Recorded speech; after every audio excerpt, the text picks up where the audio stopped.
வணக்கம் குட்டீஸ். இன்று ஒரு புத்திசாலியான குரங்கின் கதையை பார்க்கலாம். ஒரு பெரிய ஆற்றின் கரையில் ஒரு நாவல் மரம் இருந்தது. அந்த மரத்தில் ஒரு மகிழ்ச்சியான குரங்கு வாழ்ந்து வந்தது.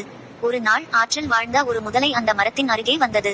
குரங்கு அதற்கு இனிப்பான நாவல் பழங்களை பறித்து கொடுத்தது. பழங்கள் மிகவும் சுவையாக இருந்ததால் முதலை தினமும் குரங்கை சந்திக்க வந்தது. நாட்கள் செல்ல செல்ல அவர்கள் நல்ல நண்பர்களாக மாறினர்.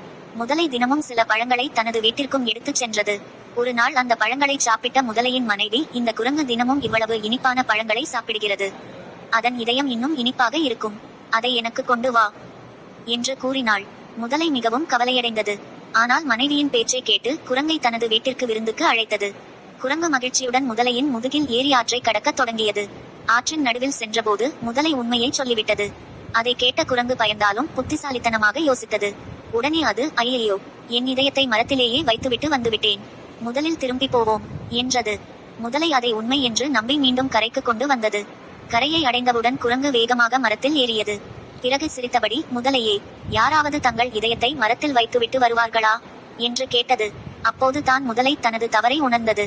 கதை நெறி: அறிவும் சமயோசித புத்தியும் பெரிய ஆபத்திலிருந்தும் நம்மை காப்பாற்றும். இந்த கதை உங்களுக்கு பிடித்திருந்தால் லைக் செய்யுங்கள், கமெண்ட் செய்யுங்கள், ஷேர் செய்யுங்கள். சப்ஸ்கிரைப் செய்யுங்கள். நல்லதை கற்போம், வெற்றியை அடைவோம். மீண்டும் ஒரு புதிய கதையுடன் சந்திப்போம் குட்டீஸ்.